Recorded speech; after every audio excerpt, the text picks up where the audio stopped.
And for lay terms, that set of enzymes used to be able to take the actual toxin itself, add an oxygen molecule to it, and then phase two, which there are many different pathways of this conjugation or adding a conjugated or conjugating a nutrient to it like taurine or glutathione to it, takes it and turns it water soluble so it can be excreted out through both urine, sweat, or through fecal matter via bile. These toxins should be able to be turned from fat soluble to water soluble and excreted out of the body, and therefore you'll have a few to very little, a few to none, no side effects which would be related to toxicity and therefore aging. There are certain nutrients which can be very helpful for that. An intake in a diet that's very, very high in such things as magnesium, folic acid, and B vitamins provides the energy and specific nutrients which are necessary, along with antioxidants, to quench free radicals which are related to toxicity.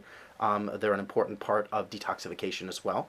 There are certain things in the marketplace known as medical foods. Dr. Jeffrey Bland, who's a leader in that field, had created a medical food known as Ultra Clear, and Ultra Clear can be very, very helpful in taking and drastically lowering the symptoms as related to toxicity. Within the book, we do have a questionnaire, and they're known as the Metabolic Screening Questionnaire, or the MSQ, that is related to or is a version of the Cornell Medical Index on environmental toxicity, and it'll allow you to be able to see specifically if you do have yourself a your symptoms are related to, possibly related to a toxic overload within adipose tissue or interstitial fluid. So that's a way to be able to handle that. So that's toxicity. The next thing which can affect aging is inflammation. Inflammation is a really big issue, and it's been directly correlated to many chronic diseases, everything from diabetes to rheumatoid arthritis to Alzheimer's itself and cancer.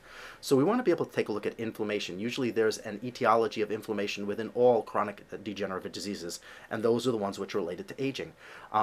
Inflammation is a big issue, and it relates directly to your diet. There are some such things as an anti-inflammatory diet, and those are diets which would allow you to be able to have a lower glycemic index, because remember, insulin is very inflammatory as well. High amounts of insulin, which would be a response to a high sugar diet, so you want a low glycemic index diet, which can be very helpful for that. And secondarily, diets which are anti-inflammatory are ones that contain less amounts of an inflammatory eicosanoid known as arachidonic acid.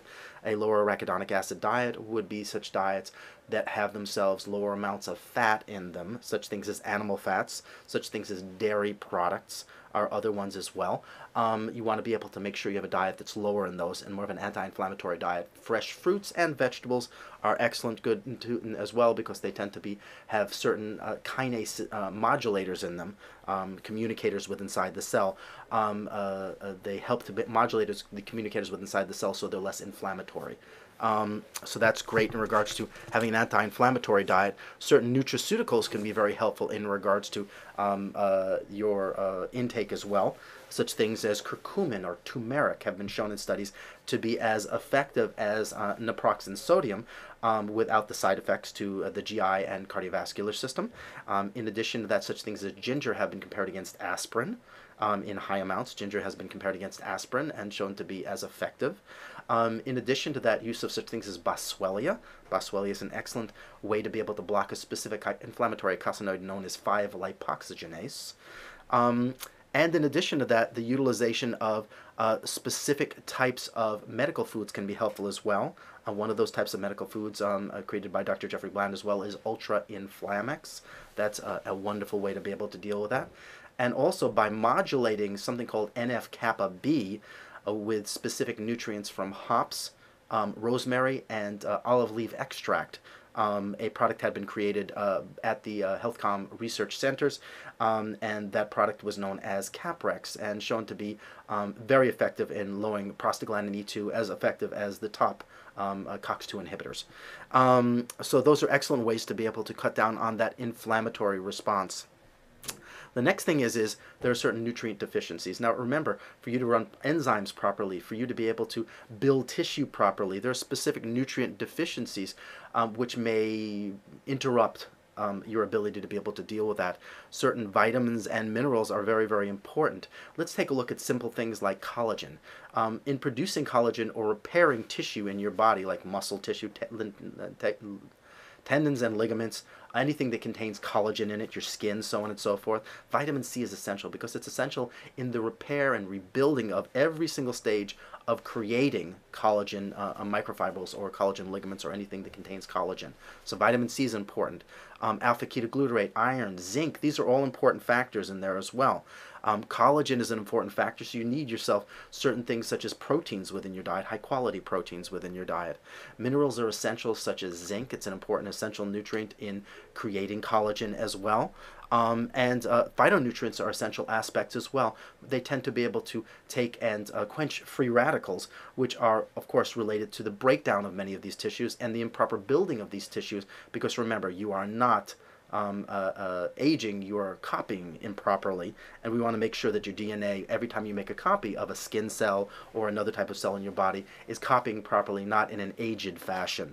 And quenching those free radicals with phytonutrients is essential. Essential fatty acids are important because fats lie within every single cell of our body. Within every cell, there's an outer layer known as a lipoprotein layer, and that lipoprotein layer is absolutely essential in making sure that nutrients are able to get into the cell so the cell can feed and be alive, because you're made up of nothing but cells, so you really need to feed your cells. It also allows toxins to be able to get out effectively. Imagine how you would live inside your house if you didn't take out your garbage for 5 years. You'd have pestilence in there and you die. So you wouldn't want that. Remember, think of your house as your cell. So your lipoprotein layer, which surrounds your cell, should be of high quality with good quality fats in there. Less arachidonic acid, less stiff fats, more high quality fats. What I mean by stiff fats are such things as butter, margarine, anything that stands up. You want more liquidy fats, things such as olive oil, flax oil, and fish oils. That allows, remember, the nutrients to be able to get in more effectively and the toxins to get out more effectively. And also embedded within that lipoprotein layer are the little antennas of your cell, we known as receptor sites. That allows your cell to be able to communicate with the outer world and do things in harmony with the rest of the body. So cells communicate with each other as well as other organ systems, and everything is done in harmony in a symbiotic fashion, as opposed to forming problems which may relate in such things as immune dysfunction or other aspects of aging. So that's an important part in regards to EFAs. The last area, we're getting into this. Hi. The last area that we're talking about here is stress. Stress is very, very interesting. The stress response, or the fight or flight response, was created by a man by the name of Hans Selye. And Hans Selye actually came up with this concept that when you are confronted with stress, there are many different steps that you take within your body to be able to respond to it and to adapt to it. So let's take ourselves and let's look at a model that was put out by Dr. Sapolsky, who came out with the book, Why Zebras Don't Get Ulcers. And there's a lot of stress out there right now, and it's forming a lot of people to age, but we want to make sure that you can adapt to it. So let's take a look at this model right now. Your body was meant to be able to adapt to infrequent stressors, very high intensity infrequent stressors.